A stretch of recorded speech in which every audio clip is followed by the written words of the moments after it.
Welcome back. It's me. Today, we are going to talk about an iconic individual who was instrumental in growing an agave company into a massive tequila empire. And so, let's talk about how Cuervo rebuilt a tequila empire. So before we dive into this story, I just want to give a huge shout out to a history professor from a university. I have no idea how to pronounce that name. I'm sorry, but he had a fantastic lecture that inspired today's episode. And so let's go back in time to the year 1920. The Mexican Revolution is over. There is still a lot of work to do to rebuild Mexico and to get it back to being somewhat of a stable country. There are many individuals in Mexico who are looking forward to celebrating the upcoming anniversary of Mexican independence. And where better place to celebrate than the town of Tequila?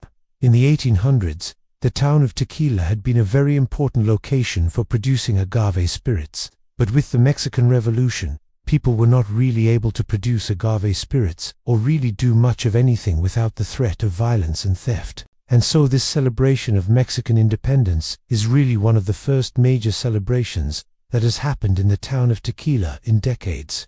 Now, in the previous episode, we talked about how Don Zenobio and Don Jose had gone into partnership together to own the biggest and most successful distillery in the world, La Roguita.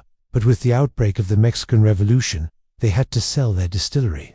In fact, here is a quote from an article published in the New York Times right at the beginning of the revolution, saying that the two wealthiest men in the state of Jalisco had fled to San Francisco in fear of their lives. It goes on to say that both of these men had extensive land holdings and were large producers of tequila, which made them extremely rich. And this, of course, would be Don Zenobio and Don Jose. But these two friends did not stay in San Francisco for long. They recognized that there was nothing good happening in the United States, and they decided to return to Mexico, even though things were still pretty volatile. And so they returned to Tequila, where they decided to start rebuilding their lives. Zenobio was already pretty old, and he wanted to spend his remaining days relaxing and enjoying life. So he basically put his feet up and retired. Jose, however, was only in his late 30s, and he was ready to get back to work. Jose's dream was to make his family's tequila business the most successful in the world. To do this, he knew that he needed to implement some new technology and new ideas in order to really grow the business. In particular, he had heard about a new bottle design that someone in France had invented, and he thought that it would be a great idea to get the patent for this bottle design and then use it in his tequila business. And so Jose left the town of Tequila and headed north to Guadalajara in search of a lawyer who could help him get a patent for this new tequila bottle. But while he was in Guadalajara, Jose learned about another potential game-changing opportunity. There was a French individual named François Martin de Galet who was interested in investing money into the town of Tequila. He was specifically interested in building a railroad from the town of Tequila to the port of Guadalajara. This was a distance of about 100 miles, and the rail line would allow tequila and agave to be shipped much easier and more efficiently to larger markets. This was exactly what Jose was looking for.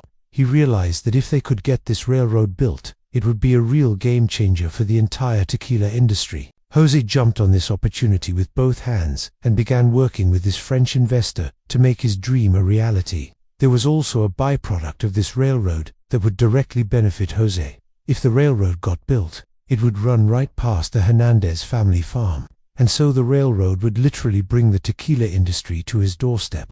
But once again, Jose encountered a challenge because even though he had secured a financial backer, he still needed to secure the rights of way to build the railroad. Now, Jose had some pull in the government, but not enough pull to make something like this happen.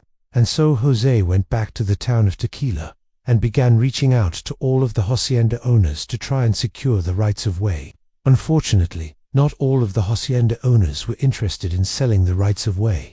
And so Jose ended up in a bit of a predicament, because he had a buyer for tequila. He had a potential investor for the railroad, but he didn't have the rights of way to actually build the railroad. Jose knew that he was not a very good businessman, and he had already experienced quite a few business failures. He was starting to think that maybe this was just not his calling. Just when Jose was feeling the most discouraged, his friend Zenobio encouraged him to reach out to a young accountant by the name of Ignacio Marroquin. Ignacio had recently graduated from university and was in need of a job, and so Jose brought Ignacio on to try and see if he could sort out some of these deals for the rights of way. What José did not realize at the time was that he was hiring one of the best negotiators in the entire country. And in no time at all, Ignacio was able to secure all of the rights of way that they needed to build the railroad. And so with everything secured, José Cuervo and his partners got to work on building the railroad. Now, the construction of this railroad was no small feat. It took them almost 3 years to complete. And even though José had found a great negotiator to help him, he still encountered many obstacles along the way. But in the end, the railroad was completed, and it ran right past the Hernandez family farm. As promised, José was now ready to get back to growing his original business, which was tequila. He was excited about all of the new technology that he had seen while traveling around Europe, and he was eager to bring those ideas back to the tequila industry. And so José set out to find the best talent in the world to come to tequila and help him grow his tequila business. José's first hire was a French engineer by the name of Paul Lehmann. Paul had worked in many different distilleries around Europe, and he was eager to bring all of his knowledge to bear in the town of Tequila. Paul helped José revamp the entire process of making tequila, and he introduced many new technologies to the area. Paul stayed with the company for almost 40 years, and he was integral to the growth of the business. But José did not stop there. He also hired a Spaniard named Inocencio Sellers, who became the master distiller for the company. Inocencio was responsible for creating the special blend of agave that is still used by the company today. José went on to hire many other talented individuals, and he set them up in positions at his distillery. And so within just a few years, José had transformed the tequila industry forever. He had not only built a successful tequila company, but he had also helped to bring prosperity to the entire town of Tequila. José's vision was to make tequila a household name around the world, and he accomplished this by surrounding himself with the best talent in the world and treating them fairly. Unfortunately, José passed away in 1938, but his legacy lived on. His family continued to grow the business, and they eventually became the largest producer of tequila in the world. But José's contributions did not stop there. He also played a key role in the creation of the Tequila Regulatory Council, which is responsible for ensuring that tequila is made according to traditional methods. In addition to this, José was also responsible for bringing electricity to the valley in 1902. This was a major technological advancement that enabled further development of the tequila business. Electricity allowed for the creation of new machines that made the process of making tequila easier and more efficient. It also allowed for the creation of new jobs in the community. José was passionate about giving back to the community that had given him so much. He believed that if the town of Tequila was to prosper, then so would his business. And so he made it his mission to improve the lives of the people of Tequila in any way that he could. Looking back, it is clear that José Cuervo was a visionary who helped to transform the tequila industry forever. He was a man who was not afraid to dream big and to surround himself with the best talent in the world.